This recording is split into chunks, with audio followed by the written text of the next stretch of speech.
ஆபிரகாமுடைய வாழ்க்கை எப்படி கட்டப்பட்டது? அவனுடைய மரண பரியந்தம் தேவன் அவனை நடத்தினார். எப்படி நடத்தினார்? படிப்படியாக நடத்தினார். ஒன்னே ஒண்ணுதான், அவன் வாக்குத்தத்தங்களின் மனிதன். ஹல்லேலூயா.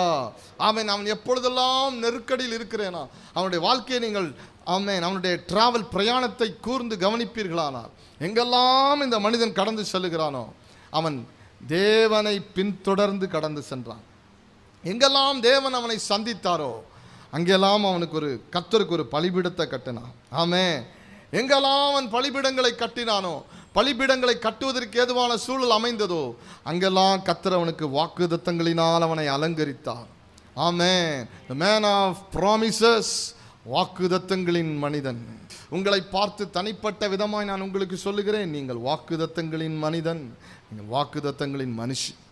அதற்கு உங்கள் கண்கள் திறக்கப்படணும். ஐயா, என் பாக்கெட்டில் என் பேங்க்கில் கொஞ்சமாக இருக்குது பணம், இதை கொண்டு என் பிள்ளைகளை எப்படி வளர்ப்பேன், எப்படி அவருடைய எதிர்காலத்தை அமைப்பேன். ஐயா, என்னுடைய வாழ்க்கை, என் பலவீனங்கள், என் வியாதி, ஆமென், மருத்துவருடைய அறிக்கைகள், என் பிள்ளைகளை குறித்ததான எதிர்காலத்தை குறித்ததான எண்ணங்கள், இவைகள் 1000 10,000 என்னை அலக்களித்து என் தூக்கத்தை ஆமென் தடுத்து என் வாழ்க்கையை பலவீனப்படுத்தி என்னை கீழான நிலைமைக்கு என்னை தள்ளுகிறது என்று சொல்லுவீர்களானால் நான் உங்களுக்கு சொல்லக்கூடும், நாம் வாக்குத்தத்தங்களின் மனிதர்கள். நம்முடைய நம்பிக்கையுடைய வாக்குத்தத்தங்கள் இருக்கிறது.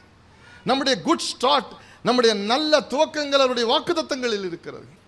அவருடைய வாக்குத்தத்தங்கள் தான் நம்முடைய வாழ்க்கையை துவங்குவதற்கும் முடிப்பதற்கும் போதுமானவைகளாக இருக்கிறது. ஆமென் சொல்லுங்க. ஆமென்.